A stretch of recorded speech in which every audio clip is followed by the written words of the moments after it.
Magandang araw! Welcome to Roxy's Pinoy Stories. Hindi ka ba natatakot? Paano kapag nahuli tayo? Nanginginig ng tanong sa akin. Mas lalong humigpit ang pagkakahawak ko sa kanyang kamay. Pwede bang huwag muna natin yung isipin sa ngayon? Umiling siya. Paano nga kapag dumating yung araw na yon? Hindi ko alam. Sabi ko ng diretso. Hindi ko alam. Ang mahalaga lang sa akin ngayon. Ito. Tayo. Pinahid ko ang mga luha sa kanyang mga mata at sinakop ang kanyang labi. Hindi ako sigurado sa mangyayari bukas. Pero sigurado ako sa ngayon. Mahina akong sabi, malapit sa kanyang tenga. Miss Roxy, parating sinasabi ng iba na huwag mong hanapin sa iba ang pagkukulang ng iyong asawa. Dahil sa oras na hinayaan mong mangyari yun, ang kapalit nun ay pagkasira ng iyong pamilya. Akala ko ay malayo yung mangyari sa akin. Akala ko nga ay sa pelikula lang may ganong mga pangyayari. Ngunit hindi mo nga pala talaga malalaman ang panahon. At sa dinami-rami ng babae, doon pa sa nagluwal sa aking asawa. Magandang araw sa lahat ng mga masugid na tagapakinig ng channel na to. Itago nyo na lamang po ako sa pangalang Romel.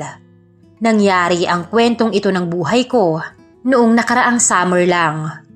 Ilang taon na kaming naninirahan dito sa Indo. Dito rin kami unang nagkakilala. Una ay trabaho lang talaga hanggang sa unti-unti naming nagustuhan rito. At nag-decide na rito na lang mag-settle down.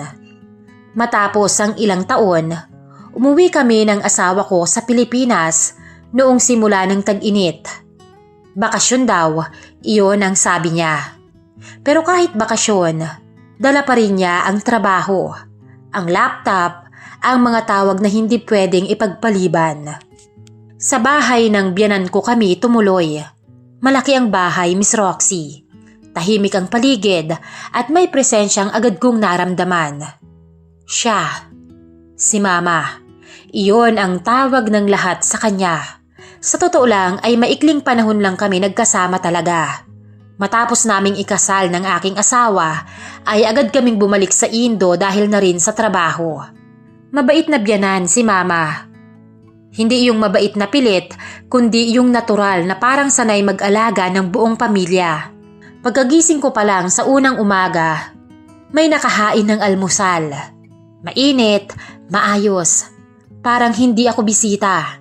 Parang matagal na akong parte ng pamilya. Jetlag ka pa no? Sabi niya habang inaayos ang tasa ng kape sa harap ko. Magpahinga ka na lang muna ngayon. Tumango ako at ngumiti. Sa kabilang mesa ay ang asawa ko. Naka-headset na, may kausap na naman. At hindi man lang tumingala. Career woman ang asawa ko. Alam ko yon bago ko pa siya pinakasalan. Independent, strong, focus. Wala akong problema doon. Iyon ang akala ko nung una, Miss Roxy. Pero habang nagtatagal, mahirap pala. Pero sa bahay na yon, sa katahimikang yon, may kakaibang contrast. Habang ang anak ay abala sa mundo niya, ang ina naman ay abala sa amin. Sa akin. Tumigil ka na po ba sa pagmamassage therapist, Ma? Tanong ko sa kanya.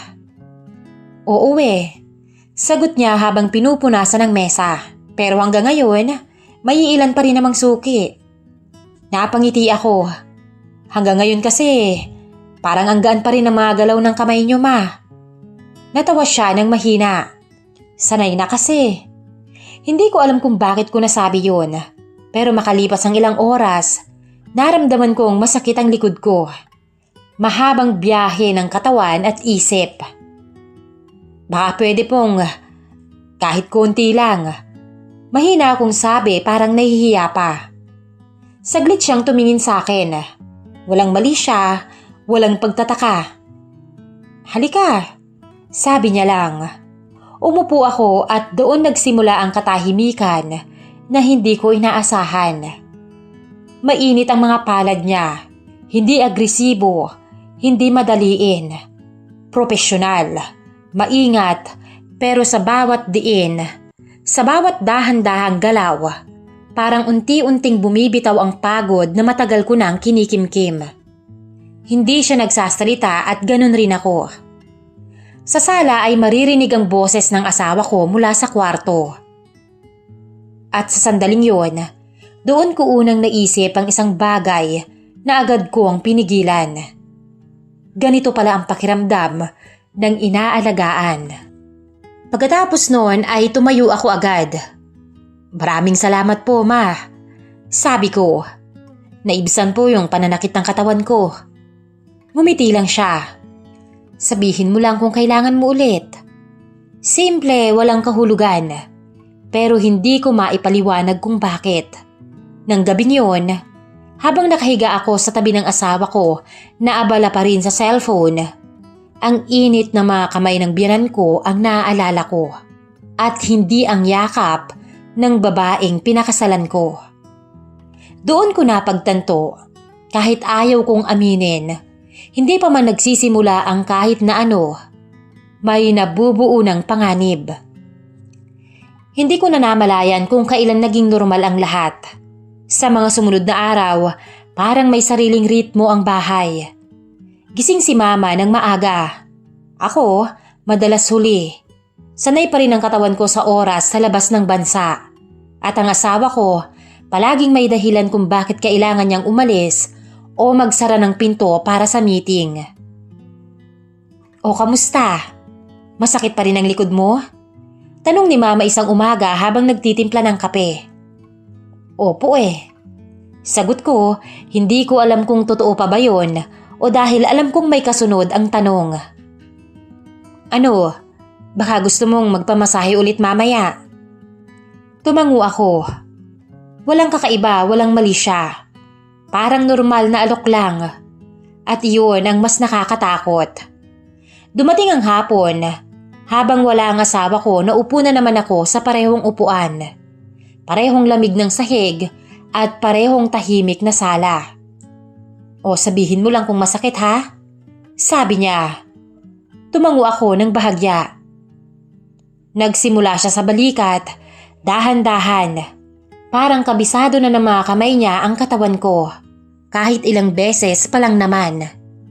Ngunit may pagitan pa rin kami.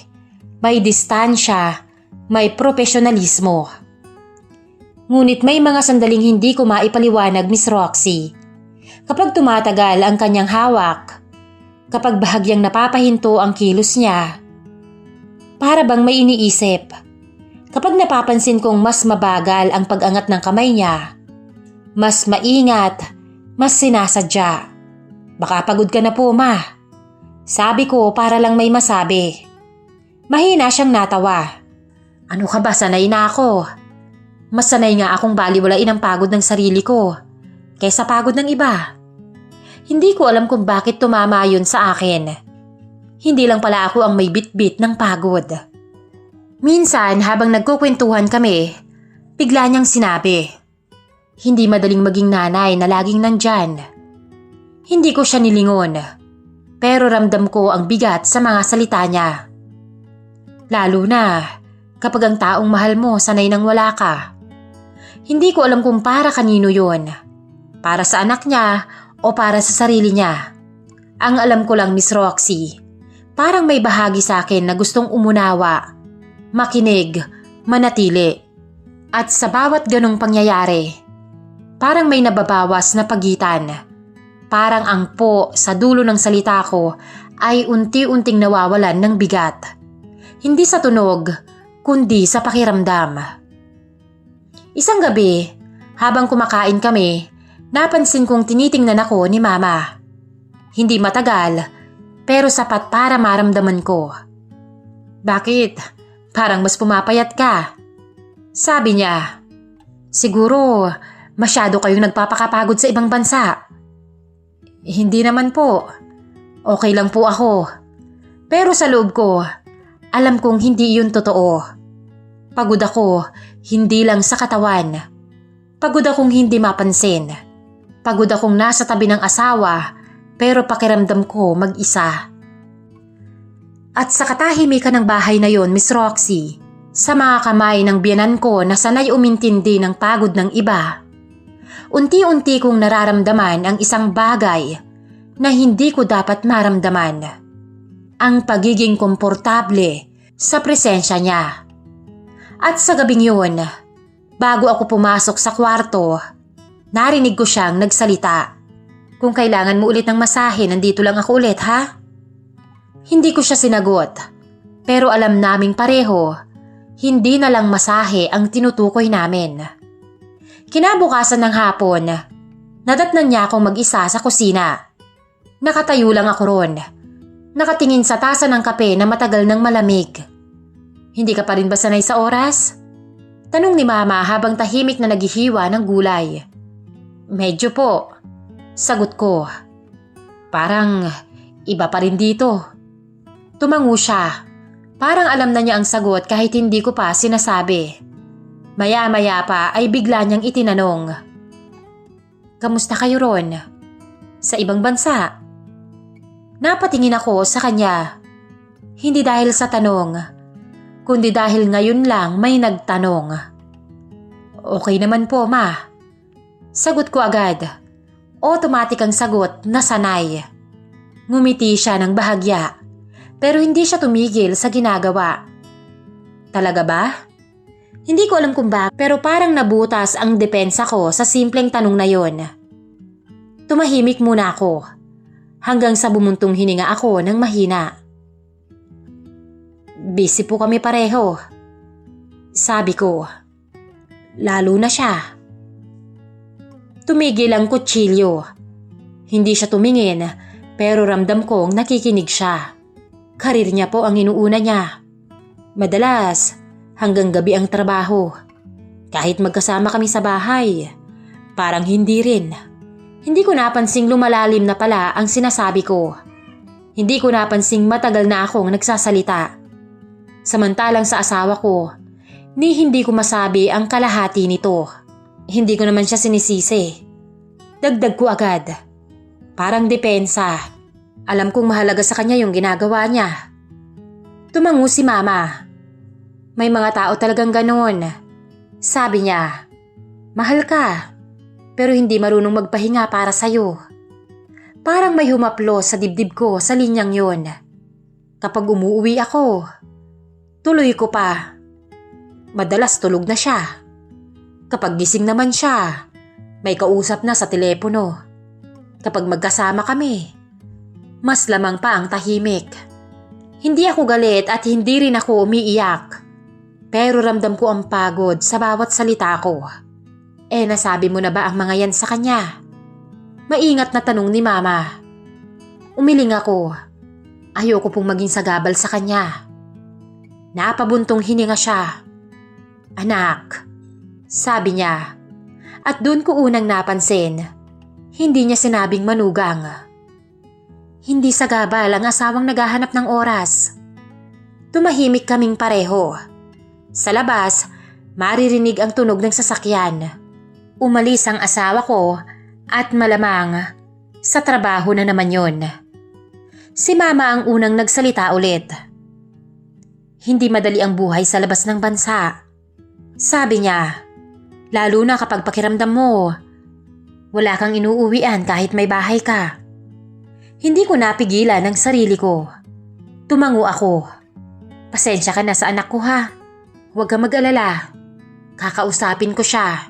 Nakangiti niyang sabi na pinapagaan ang loob ko. At sa sandaling yon, doon ko napagtanto ang isang bagay na kinatakutan ko agad. Na mas kilala ako ng biyanan ko kesa sa babaeng pinakasalan ko. Hindi siya nagtanong pa. Hindi siya nagbigay ng payo. Naroon lang siya, nakikinig at umaalalay sa katahimikan.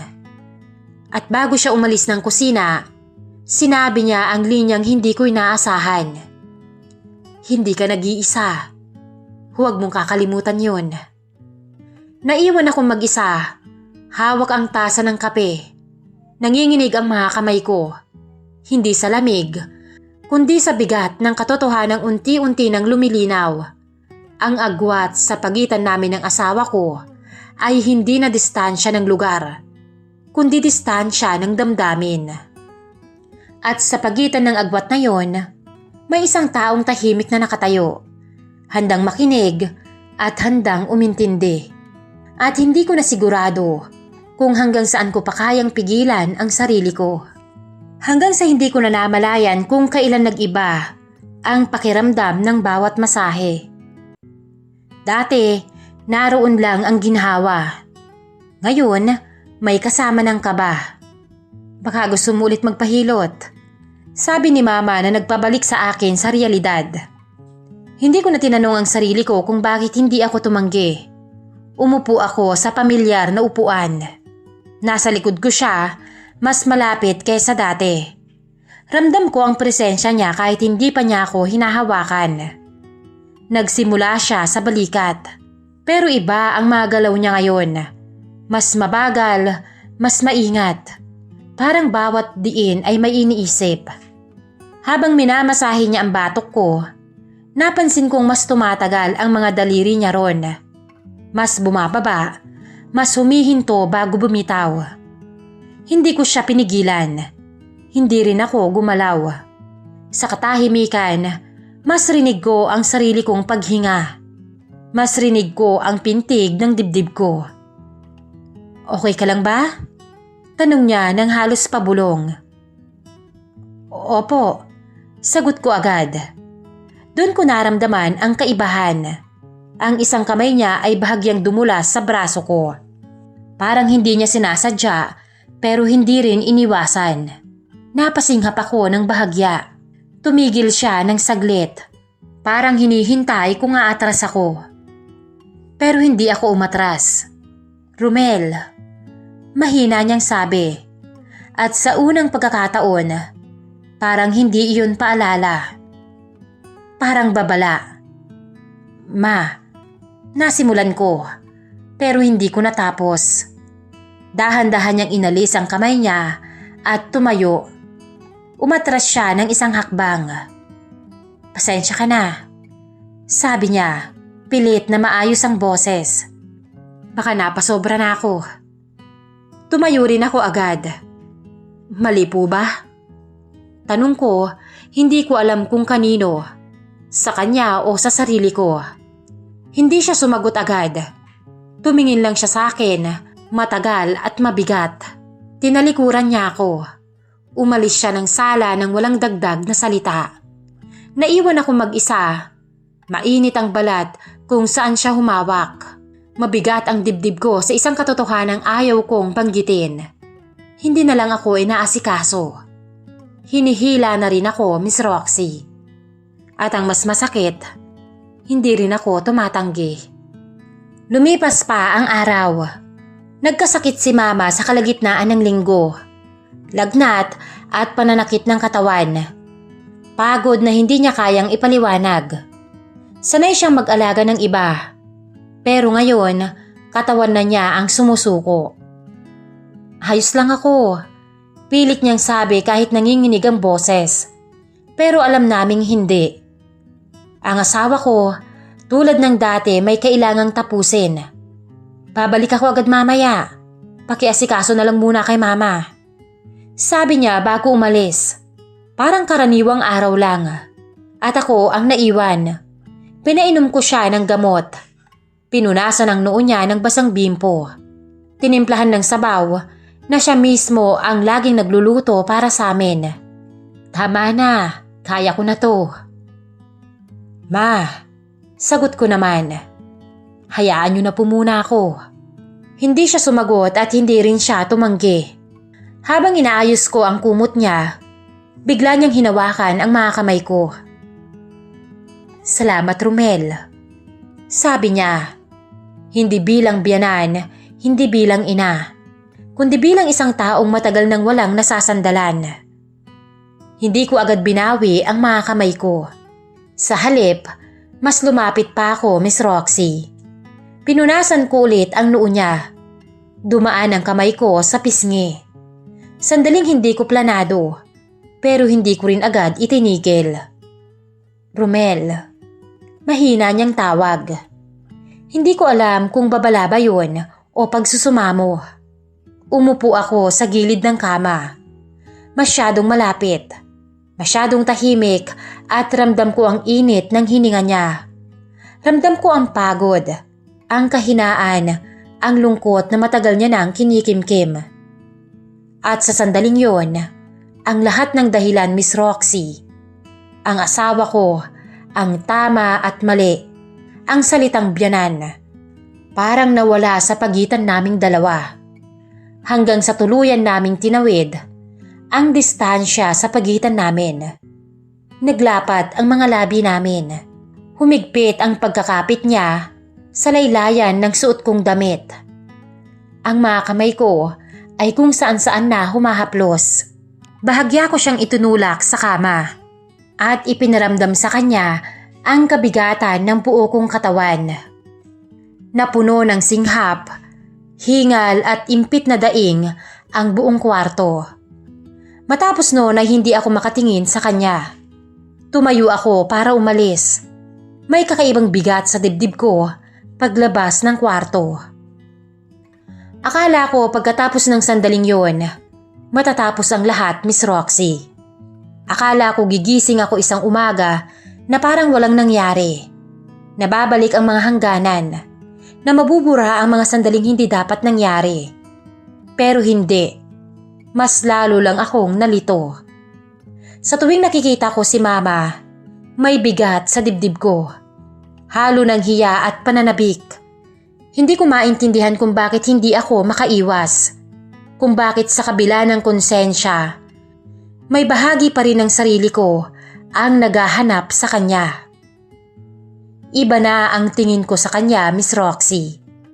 Hindi na lang siya ang biyanan ko. Hindi na lang siya ang maasikasong babae sa bahay. May mga sandaling nagtatagpo ang mga mata namin sa kusina. May mga pagkakataong magkadikit ang kamay namin sa pag-abot ng baso. Walang humihingi ng paumanhin. At sa bawat sandaling yun, parang may tahimik na kasunduan. Walang magsasalita, pero pareho naming alam. Sinubukan kong iwasan siya. Sinubukan kong bumawi sa asawa ko. Magplano ng date, makipag-usap, maghintay. Pero sa tuwing magkasama kami ng asawa ko, may kulang. May pagitan, may katahimikan na hindi napupuno, Miss Roxy. Samantalang kay Mama, sapat na ang isang tanong. Sapat na ang isang tingin. Nagpagod ka na naman. Sabi niya minsan, hinahaplos ang braso ko ng saglit.